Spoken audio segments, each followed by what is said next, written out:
despite imposing a 2-month-long nationwide lockdown, the most stringent across the globe, the total number of positive cases currently comes in at over 2.16 lakh.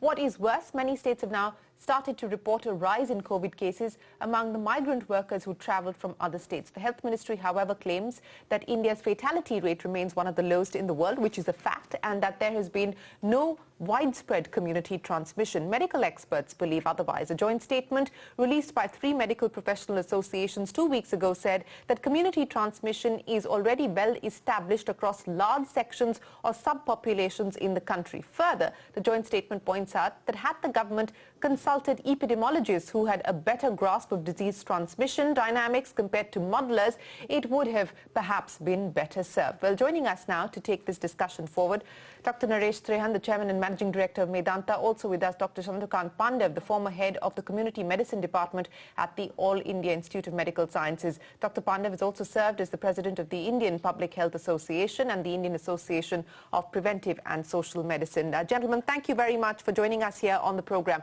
Dr. Pandev, I want to start by asking you, I know that you believe that the manner in which the lockdown was imposed was draconian and perhaps has not served the purpose or its objective.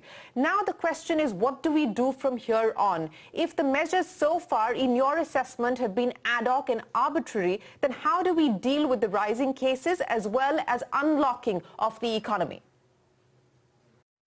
The good thing about the past is that it is over. So what we must carry forward is the learning of the past. We have made mistakes. There are a large number of circumstances, challenging circumstances in which decisions have to be taken. It's a complex procedure, complex process. But what I find is when I look at Thailand's health policy, the way it was evolved, it's called the triangle that moves the mountain. And the triangle has 3 angles. And the 3 angles are denoted by S for scientist, second S for society, and third S for the statesmanship. Now let's come to the scientist. This is a classical case where this was a race which had to be run on the ground. And we asked the fish, which is very good in swimming in the water, that can you run the race on the ground? This is a specialized area. Public health, epidemiology, and behavioral science is a specialized area. Now tell me, who are the experts who came on the TV? What disciplines did they belong to? Cardiology, cardiothoracic surgery, gastroenterology. So you didn't choose the right kind of people to give you an advice. You chose fish and you wanted the fish to run the race and win it. You should have chosen the rabbits. Let's soar from each other's strengths. So that's the science part of it. The society part is that we are a democracy. Have the people been taken into confidence in terms of what needs to be done? So that is another important thing. Democracy, we have people's elected representatives. As I said, this is a classical case of wisdom by hindsight. Henceforth, let's get our act together, because I'll tell you a story.